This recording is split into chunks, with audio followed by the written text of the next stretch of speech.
Hello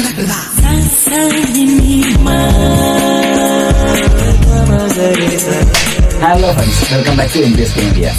അധികം ആരും ശ്രദ്ധിക്കാതെ പോയ എന്നാൽ നല്ല കഥാപശ്ചാത്തലമുള്ള സിനിമകൾ കാണാൻ താല്പര്യമുള്ളവർ കണ്ടിരിക്കേണ്ട കുറച്ച് തമിഴ് സിനിമകളെ പറ്റിയാണ് ഈ ഒരു വീഡിയോ. തമിഴ് സിനിമ എന്ന് കേൾക്കുമ്പോൾ നമുക്ക് ആദ്യം ഓർമ്മ വരുന്ന മാസ്, ആക്ഷൻസ്, അങ്ങനത്തെ കുറച്ച് എലമെന്റ്സ് ആണ്. എന്നാൽ നല്ല സ്റ്റോറി ബേസ് ചെയ്തിട്ടുള്ള നല്ല സിനിമകളും തമിഴിലുണ്ട്. അങ്ങനെ ഈ വർഷം ഇറങ്ങിയ ഒരു 4 സിനിമകളെ പറ്റിയാണ് നമ്മൾ ഈ വീഡിയോ നോക്കാൻ പോകുന്നത്.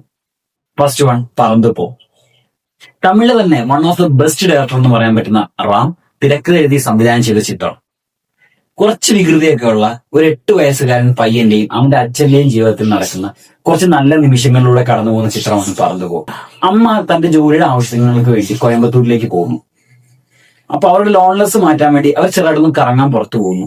ആ ഒരു കറക്കം അങ്ങ് നീണ്ടു പോവുകയാണ്. ശിവ, ഗ്രേസ് ആന്റണി, അജു വർഗീസ്, അഞ്ജലി എന്നിവരാണ് ചിത്രത്തിൽ പ്രധാന കഥാപാത്രങ്ങളായി എത്തിയിരിക്കുന്നത്. സാധാരണ റാം ചിത്രങ്ങൾ കണ്ടിട്ടുള്ളവർക്ക് അറിയാം, റാമിന്റെ സ്ഥിരം സിനിമകളുടെ പാറ്റേണിലായിരിക്കില്ല ഈ ഒരു സിനിമ പോകുന്നത്. ചിത്രം ജിയോ ഹോട്ട്സ്റ്റാറിൽ ഇപ്പോൾ അവൈലബിൾ ആണ്. അടുത്തത് കുടുംബസ്ഥൻ.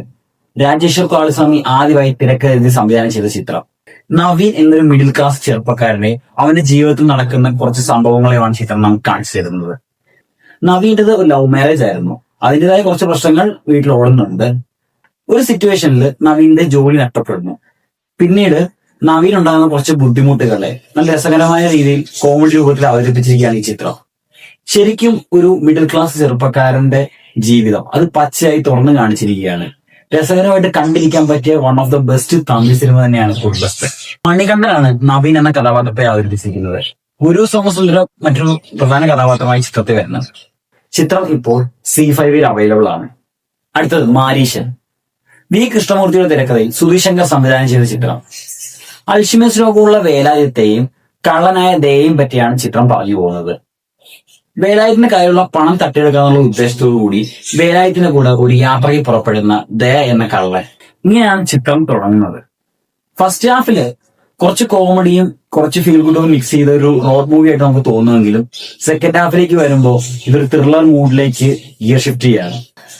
ഫഹദ് ഫാസിലും വടിവേലുമാണ് പ്രധാന കഥാപാത്രങ്ങളെ അവതരിപ്പിച്ചിരിക്കുന്നത്. പലരും ഈ സിനിമയെ പറ്റി കേട്ടിട്ടുണ്ട്, എന്നാൽ മിക്കവരും ഈ സിനിമ കണ്ടിട്ടില്ല. അതുകൊണ്ടാണ് ഈ ഒരു വീഡിയോയിൽ ഈ സിനിമ ഉൾപ്പെടുത്തിയത്. ചിത്രം ഇപ്പോൾ നെറ്റ്ഫ്ലിക്സിൽ അവൈലബിൾ ആണ്. അടുത്തത് ഹൗസ് മേറ്റ്സ്. ടി രാജവേൽ തിരക്കഥ എഴുതി സംവിധാനം ചെയ്ത ചിത്രം.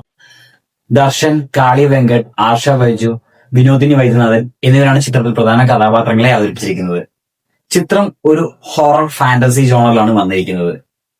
സിനിമ തുടങ്ങുമ്പോൾ നല്ല ഹൊറർ എലമെന്റ്സ് ഒക്കെ വെച്ച് നല്ല ബിൽഡ് ചെയ്താണ് സ്റ്റാർട്ട് ചെയ്യുന്നതെങ്കിലും സിനിമ കഥയിലേക്ക് പോകുമ്പോൾ ഒരു ജോണർ ഷിഫ്റ്റ് നടത്തും. അതിനുശേഷം നല്ല എൻഗേജിംഗ് ആയിട്ട് ഫൺ മൂഡിയിരുന്ന് കണ്ടു തീർക്കാൻ പറ്റിയൊരു നല്ലൊരു ചിത്രം തന്നെയായിരുന്നു ഹൗസ് മേറ്റ്സ്. ചിത്രം ഇപ്പോൾ C5 അവൈലബിൾ ആണ്.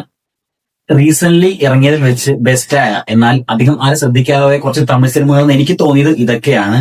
പിന്നെ കുറച്ച് ഓവർ പാസ് ഉള്ളതും അതുകൂടാതെ ഈ ടൂറിസ്റ്റ് ഫാമിലി പോലുള്ള നല്ല സിനിമകൾ ഞാൻ ഒഴിവാക്കിയിട്ടുണ്ട്. അതൊക്കെ പലർക്കും അറിയാവുന്നതാണ്. ഇതല്ലാതെ നിങ്ങൾക്ക് വേറെ ഒരു സിനിമ അറിയെങ്കിൽ അതൊന്ന് കമന്റ് ചെയ്യുക. മറ്റെന്തെങ്കിലും മൂവിയുടെ അപ്ഡേറ്റ് അറിയണമെങ്കിൽ അതൊന്ന് കമന്റ് ചോദിക്കുക. നമ്മുടെ ചാനൽ സബ്സ്ക്രൈബ് ചെയ്ത് സപ്പോർട്ട് ചെയ്യുക. അപ്പോ ഇനി അടുത്ത മൂവിയുടെ അപ്ഡേറ്റ്സുമായി നമുക്ക് അടുത്ത വീഡിയോയിൽ വീണ്ടും കാണാം. അപ്പോ മാസലാമ.